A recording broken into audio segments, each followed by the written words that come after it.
नमस्कार, स्वागत है आपका सिटी पोस्ट लाइव में। मैं हूं मुस्कान।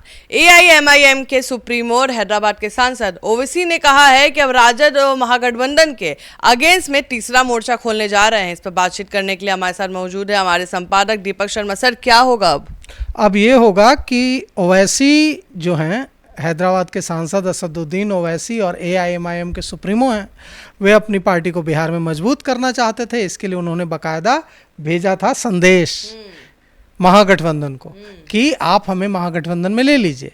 लेकिन ये ओवैसी की जो चिट्ठी थी वो ऐसी चिट्ठी में बदल गई जिसका कभी जवाब ही नहीं भेजा जाना था, क्योंकि तेजस्वी यादव हाँ कहते तो फंसते, ना कहते तो फंसते। तो उन्होंने इसका जवाब ही नहीं दिया। अब इसको ना मान लिया है ओवैसी की पार्टी ने, और बिहार के जो प्रदेश अध्यक्ष हैं असदुद्दीन ओवैसी की पार्टी एआईएमआईएम की जो अख्तरुल ईमान ने आज ऐलान कर दिया है कि ओवैसी यहाँ बिहार में एक तीसरा मोर्चा बनाने जा रहा है। और ये तीसरा मोर्चा एनडीए से भी लड़ेगा और ये तीसरा मोर्चा लड़ेगा महागठबंधन से भी।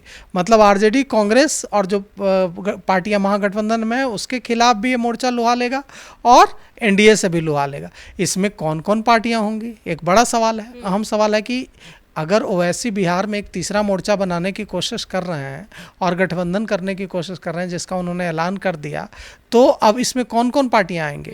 तो निश्चित रूप से जो एनडीए में शामिल पार्टियां हैं वो तो आएंगी नहीं। जो महागठबंधन में शामिल पार्टियां हैं, राजद, कांग्रेस, ये तो आएंगी नहीं।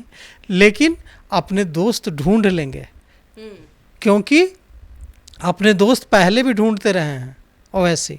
एक बार तो उन्होंने उपेंद्र कुशवाहा को भी अपना दोस्त बना लिया था और उपेंद्र कुशवाहा की पार्टी के साथ गठबंधन कर लिया था। तो जिस तरह से एक बार उन्होंने अपना दोस्त उपेंद्र कुशवाहा को बना लिया था और उनकी पार्टी के साथ मिलकर बिहार में चुनाव लड़े थे, वैसे ही अपना दोस्त वो ढूंढ लेंगे। और कई पार्टियां हैं जो अपना दोस्त ढूंढ रही हैं। तो सर ये तो ऐसे में जो पार्टियां अपना दोस्त ढूंढ रही हैं, उन पार्टियों के साथ ओवैसी अगर मिलकर एक तीसरा मोर्चा बनाने की कोशिश करते हैं तो ये महंगा पड़ जाएगा तेजस्वी यादव को। क्योंकि अगर एआईएमआईएम अकेले लड़ता, अगर एआईएमआईएम की जो पार्टी है असदुद्दीन ओवैसी की पार्टी अकेले लड़ती तो कम मुसीबत होती। लेकिन अगर मोर्चा बनाकर ये लोग लड़ेंगे, एक गठबंधन बनाकर लड़ेंगे, तो ये ज़्यादा मुसीबत होगी। आप कुछ पूछ रही थी। सवाल ये है कि इनके 4 विधायक सब राजद में हैं और कहीं ना कहीं इन्होंने एक प्रपोजल भी दिया, क्योंकि राजद कहीं ना कहीं कहते नजर आ रही थी कि ये बीजेपी की बी टीम है। और अब इन्होंने प्रपोजल देके अपना क्लियर कर लिया कि नहीं भाई, हमको तो आपके साथ आना था, आपने मना कर दिया। तो इसका भारी नुकसान महागठबंधन को होगा सर? बिल्कुल होगा, एकदम होगा। इसका भारी नुकसान होगा। और इससे सीधे सीधे अब जब जनता के बीच जाएगी ओवैसी की पार्टी, तो वो कहेंगे कि हम आपके बीच आए हैं और आपके बीच हम आए हैं। तो देखिए, ये लोग कह रहे थे हमें कि बी टीम है, हम तो इनके साथ जाने की कोशिश किए, हमने तो इनको लेटर लिखा, हमने तो इनको प्रस्ताव भेजा, लेकिन इन्होंने हमारा प्रस्ताव माना ही नहीं, हमारा प्रस्ताव स्वीकार ही नहीं किया। और अब देखिए, मजबूरी में हमें एक तीसरा मोर्चा बनाना पड़ा है। और जहां भी अल्पसंख्यक वोटर है, अब देखिए चाल क्या है। चाल ये है कि शतरंज की बिसात में ओवैसी फंसा रहे हैं महागठबंधन को, क्योंकि हैदराबाद के लोग शतरंज अच्छा खेला करते हैं। तो जो लोग शतरंज अच्छा खेलते हैं वो राजनीति भी अच्छी कर लेते हैं, क्योंकि यह भी खेल ही है, चाल का खेल है। तो यहाँ ओवैसी शतरंज की चाल में फंसा रहे हैं एकदम क्लियर कट महागठबंधन। और उनको पता था ना कि तेजस्वी यादव के पास अभी उतनी सीटें नहीं है जो उनको दे पाए और इनका एक्सेप्ट नहीं करेंगे, तो इन्होंने ये चाल चला होगा। बिल्कुल पता था कि महागठबंधन में उनकी एंट्री नहीं हो पाएगी। ये सीटों की कमी की वजह से नहीं, इसलिए क्योंकि अगर महागठबंधन में जाते ओवैसी तो ध्रुवीकरण होता हिंदू मुस्लिम का, और ध्रुवीकरण अगर हिंदू मुस्लिम का होता तो उससे सीधे सीधे हिंदू मुस्लिम ध्रुवीकरण से फायदा हो जाता एनडीए को। तो अगर ओवैसी जाते तो भी वहाँ नुकसान होता, क्योंकि वोटर पोलराइज होता और फिर Bharatiya Janata party NDA JDU के पक्ष में पोलराइजेशन होता, लोजपा के पक्ष में मतलब जो भी एनडीए में है उसके पक्ष में पोलराइजेशन होता, ध्रुवीकरण होता।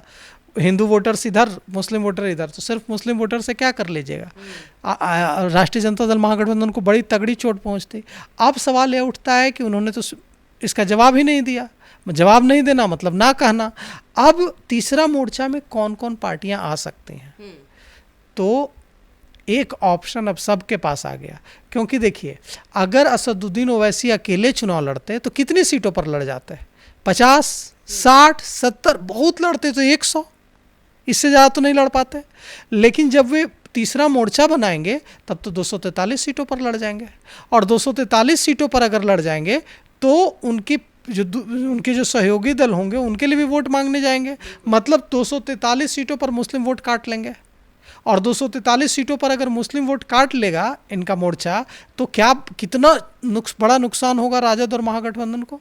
अकेले ओवैसी कई सीटों पर महागठबंधन की हार की वजह बन जाएंगे। तो निश्चित रूप से यह जो ऐलान है जो आज अख्तर उल ईमान ने किया है ओवैसी के मैसेज के बाद कि हम तीसरा मोर्चा बनाए जा रहे हैं और कई पार्टियों से हम संपर्क में हैं, अब कई छोटी पार्टियां हैं बिहार में जो अपने वजूद की तलाश में संघर्ष कर रही हैं। अगर उन पार्टियों, और सबके पास वोट बैंक है, 2% 3% वोट बैंक है, ऐसा नहीं है कि वोट बैंक एकदम नहीं है। तो अगर उन छोटी पार्टियों से गठबंधन कर लेते हैं ओवैसी और एक मजबूत आधार देने की कोशिश करते हैं तो इससे बड़ा नुकसान हो सकता है महागठबंधन को।